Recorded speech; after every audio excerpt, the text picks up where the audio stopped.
AK Pack News 55. If you like the video, please subscribe the channel. Thank you. अस्सलाम वालेकुम वरहमतुल्लाहि वबरकातुहू। दोस्तों, आप अपना YouTube चैनल पाक न्यूज़ 55 देख रहे हैं। मैं अहमद खान। आप सब दोस्तों से गुजारिश है कि अगर आपको मेरी वीडियो अच्छी लगे तो प्लीज़ चैनल को सब्सक्राइब कर दें और लाइक और शेयर जरूर करना। आपका बहुत बहुत शुक्रिया। सॉरी, मेरी तबीयत थोड़ी ठीक नहीं थी, मेरे को बुखार भी है और यानी कि ज़ुकाम भी लगा हुआ है, लेकिन फिर भी कोशिश करूँगा कि कुछ बातें मेरे इल्म में आई हैं जो मैं आपके सामने रखूँ। सबसे पहले तो इमरान खान पर बात करता हूँ कि ये जो मुज़ाकरात चल रहे हैं ये बहुत तेज़ी से चल रहे हैं और बहुत अंदर की खबर है कि मुज़ाकरात पर बहुत जोर दिया जा रहा है और इसमें एस्टेब्लिशमेंट भी और पीटीआई के लोग भी शामिल हैं। दोनों तरफ से मुज़ाकरात को बहुत धड़ल्ले से किया जा रहा है और इमरान खान को यानी कि कोशिश की जा रही है कि मना लिया जाए कि कुछ अरसे के लिए इमरान खान साइड में हो जाए। लेकिन इमरान खान की तरफ से एक ही बात की जा रही है कि न मैं सियासत छोड़ूंगा, न मैं पाकिस्तान छोड़ूंगा और न ही मैं इनके खिलाफ जो केसेस हैं उनसे पीछे हटूंगा एहतसाब से। ये तीनों चीज़ें इमरान खान ने कंफर्म कर दी हैं और उसका आखिरी मुतालबा यही है कि आप पाकिस्तान में इलेक्शन कराएं, जो भी जीते साफ और शफाफ इलेक्शन कराएं, जो भी जीते उसके हवाले हुकूमत करें। लेकिन जो एस्टेब्लिशमेंट है वो ये चाहती है कि नवाज शरीफ को आने दें, उसको पाकिस्तान में आने दें, साल डेढ़ साल आप या तो मुल्क से बाहर चले जाएं या खामोश हो जाएं, लेकिन इमरान खान नहीं मानता। दूसरी साइड में एस्टेब्लिशमेंट भी थोड़ी सी अब बदजन हो चुकी है मरियम नवाज के जलसे के बाद, क्योंकि मरियम नवाज के जलसे में इतनी कोशिश की गई थी कि कम अज कम 2000-2500 आदमी इकट्ठा किया जा सके, लेकिन नहीं हो सका।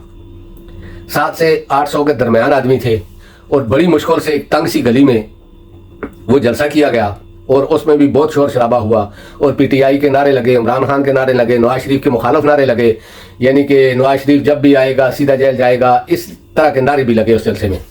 तो इनको उस वक्त अपनी औकात नजर आ गई और एस्टेब्लिशमेंट को भी ये नजर आ गया कि बहुत मुश्किल है नवाज शरीफ को ला के जिस तरह वो चाहता है या जो उसकी ख्वाहिश है कि नेल्सन मंडेला से भी बड़ा इस्तकबाल हो, यानी कि एयरपोर्ट से लेकर मीनार पाकिस्तान तक रेड कारपेट हो और आगे इतनी दुनिया इकट्ठी हो कि देखने वाले पूरी दुनिया के लोग दंग रह जाएं। तो एस्टेब्लिशमेंट ने सोचना शुरू कर दिया कि जब एक जलसे में अगर नून लीग के लाहौर के गढ़ में ये लोग 2000 आदमी नहीं इकट्ठे कर सके तो हम किधर से लाएंगे। फिर भी इन्होंने पुलिस को भी बोला, स्कूल मास्टर टीचरों को बोला, महकमा तालीम को बोला, उसके अलावा हुकूमत पंजाब के आदमी और कुछ जो म्यूनसिपलिटी में काम करने वाले लोग हैं उनको बोला गया और बच्चों को बोला गया कि बड़े बड़े बच्चे जो जितने भी हैं लेकर आना जलसे में।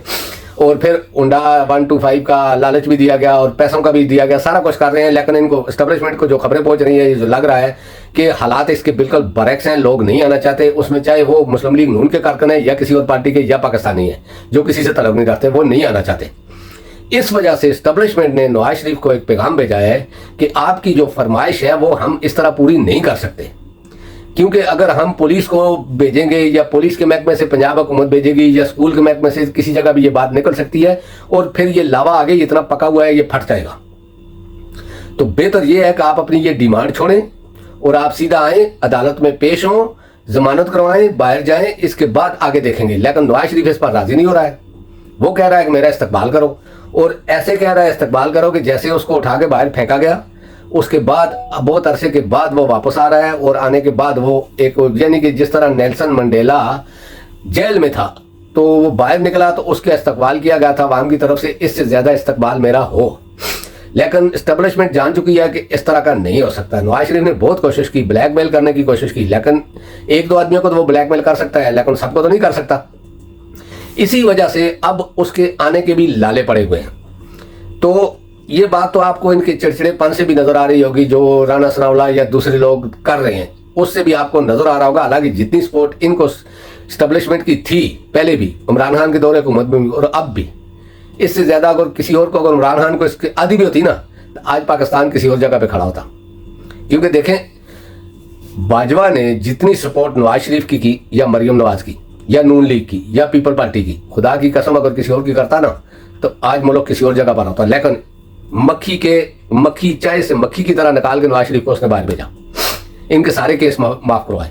इसके भाई के ऊपर फर्द जुर्म आयद होनी थी, फर्द जुर्म आयद नहीं होने दी, वजीर आजम बना दिया। इसहाक डार को लंदन से जहाज पे लाकर पाकिस्तान का वजीर खजाना बनवा दिया। ये सारा कमाल बाजवा का था। फिर बाजवा के साथ इन्होंने क्या किया, इसके बाद chief justice, retired chief justice Bandial, जो कुछ उसने इनके लिए किया तो एस्टेब्लिशमेंट के कहने पर, लेकिन जो कुछ किया, रात को 12 बजे अदालत खोली, वो रात 12 बजे वाली अदालत पाकिस्तानियों को कभी नहीं भूलेगी, क्योंकि पाकिस्तान की ये हालत करने में उस रात का सारा अमल दखल है। अगर उस टाइम बंदयाल ना उठता, ना अदालत खोलता, ना फैसला कलम देता, तो आज पाकिस्तान की ये हालत ना होती। 1.5 साल इंतजार करते, खुद ही हुकूमत चेंज हो जाती, लेकिन नहीं, कीड़ा काट रहा था और कीड़े ने सोने नहीं दिया। उस कीड़े की वजह से आज पूरे पाकिस्तान को कीड़ा काट रहा है। तो ये कहने का मकसद था कि जब ये बाजवा के और फैज मीद के या बंदयाल के नहीं हुए, तो काजी फायज ईसा के कैसे हो सकते हैं, या चीफ ऑफ आर्मी स्टाफ के कैसे हो सकते हैं? ये किसी के भी नहीं है, क्योंकि जितना कुछ इनके साथ बाजवा, फैज मीद और चीफ जस्टिस ने किया था ना, इतना किसी के साथ नहीं हुआ। इनको फुल सपोर्ट हर चीज में मिली हुई थी, इत्तेसाब बिल्कुल नहीं हो रहा था। इनको बाहर किस तरह निकाला ये तो आप सारी दुनिया जानती है। 50 रुपए के स्टाम्प पे कोई इतना बड़ा मुजरम बाहर जा सकता है सजा याफ्ता? क्या किसी और को अगर आप 20 लाख रुपया भी दो तो किसी को बाहर निकाल सकते हो? नहीं निकाल सकते हो। तो ये कहने का मकसद है कि उस वक्त की एस्टेब्लिशमेंट और बाजवा का किरदार, जो फैज मीद का किरदार था, वो बहुत ही अहम था इनके लिए। इनको फुल सपोर्ट थी, लेकिन वो इमरान खान के मुखालफत चल रहे थे, चाहे उनकी अपना कोई इसमें लालच था या फायदा था, लेकिन वो दोगला पॉलिसी बनाई हुए थे। नुकसान इमरान खान को दे रहे थे, फायदा इनको दे रहे थे। तो इसलिए एस्टेब्लिशमेंट ने अब नवाज शरीफ को कहा है कि जो आपकी ख्वाहिश है या डिमांड है वो पूरी नहीं हो सकती, आप इस पर सोचें।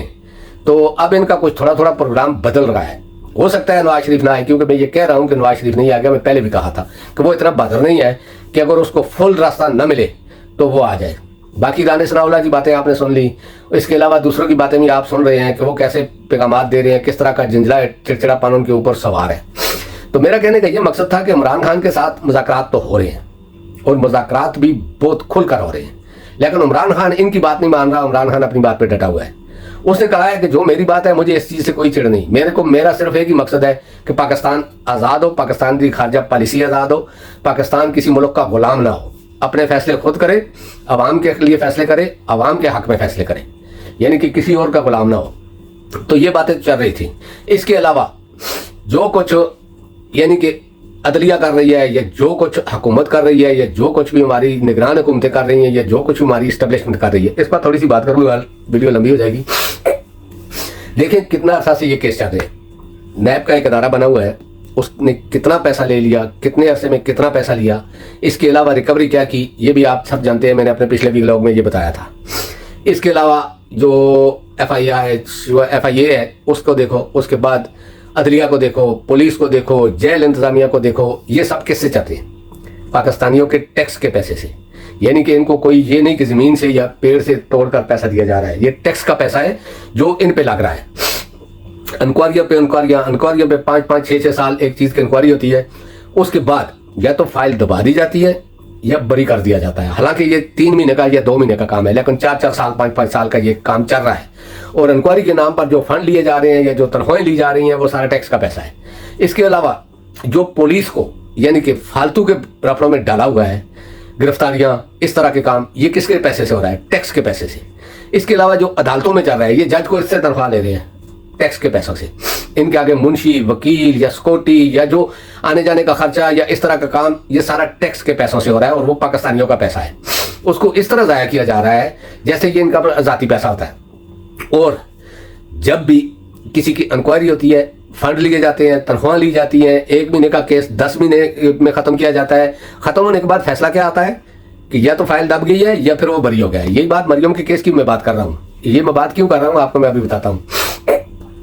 मरियम का केस आया, नैब ने बुला लिया जी मरियम को, ठीक है। मैंने कहा था कि 2 बातें होंगी, या तो मरियम बरी हो जाएगी या फिर मरियम का केस यानी कि दबा दिया जाएगा, और या नैब इनके ऊपर प्रेशर डालने के लिए ये कर रही है। बात वही हुई, मरियम बरी हो गई। नैब ने कोई यानी कि गवाह नहीं पेश किया या कोई ऐसा सबूत नहीं दिया और कह दिया तो मरियम बरी हो गई। यही सब केसों में चल रहा है। मेरा एक मकसद है, कुछ अर्सा पहले तक ये केस खत्म कर दिए गए थे, कानून पास हुआ, नैब का केस खत्म हो गया, फिर दोबारा कानून को यानी कि जो इन्होंने शिक पास की थी उसको कलअदम करार देने के बाद केस फिर शुरू हो गए। मैं ये सोच रहा हूं कि ये कानून जब बनाया गया था, ये जितना खर्चा भी आया है इस केस पे इंक्वायरी खत्म करने के बाद, जो लोग बरी हुए या जिस तरह भी, ये जितना खर्चा है, जितने लोग इसमें काम कर रहे हैं, उन सब की तनख्वाहें उन लोगों से काटे जिन्होंने ये कानून खत्म किया था। और अदलिया को भी सोचना चाहिए कि अगर एक केस कानून बना वो अनलीगल है, इसमें जो लोग मुलव्वस हैं उनको सजा देनी चाहिए। अगर लीगल है, कानूनी तरीके से पास किया है तो कोई बात नहीं, लेकिन अगर अनलीगल है, 10, 15, 20 लोगों ने उस कानून को पास कर दिया तो फिर उन लोगों को सजा देनी चाहिए और जितना खर्चा है वो सारा उनसे किया जाए। और नैब को भी हुक्म दिया जाए कि अगर 1 महीने का एक केस है, 1 महीने की इंक्वायरी है, वो 10 दिन में पूरी की जाए और फाइल रेडी करके सामने रखी जाए, क्योंकि ये सारा पैसा जितना भी जाया हो रहा है ये अवाम के टैक्स का पैसा है। ना कोई जज अपने घर से लाकर दे रहा है, ना कोई पुलिस ऑफिसर अपने घर से लाकर दे रहा है, ना नैब चेयरमैन अपने घर से लाकर दे रहा है, ना एस्टेब्लिशमेंट अपने घर से लाकर दे रही है। ये सारा कुछ ड्रामा सिर्फ पाकिस्तान में ही होता है। इस तरह के ड्रामे से जो नुकसान पाकिस्तान को हो रहा है वो आप सोच भी नहीं सकते, क्योंकि लोगों के ज़हन बढ़ चुके हैं कि एक बार नारा लगता है जी एहतसाब शुरू हो गया जी, बहुत ज्यादा शुरू हो गया जी, फलां हो गया जी, फलां हो गया जी, 10 दिन ही चलती है, बात खत्म हो जाती है। एहतसाब से जो कुछ होता है वो भी गायब हो जाता है, कोई सामने नहीं आता। तो दोस्तों अब वीडियो बहुत लंबी हो गई है, इंशाल्लाह नेक्स्ट व्लॉग में आपसे मुलाकात करूंगा। अल्लाह पाक आप सबको अपनी ज़मान में रखे। अस्सलाम वालेकुम वरहमतुल्लाहि वबरकातुहू। अल्लाह हाफिज़।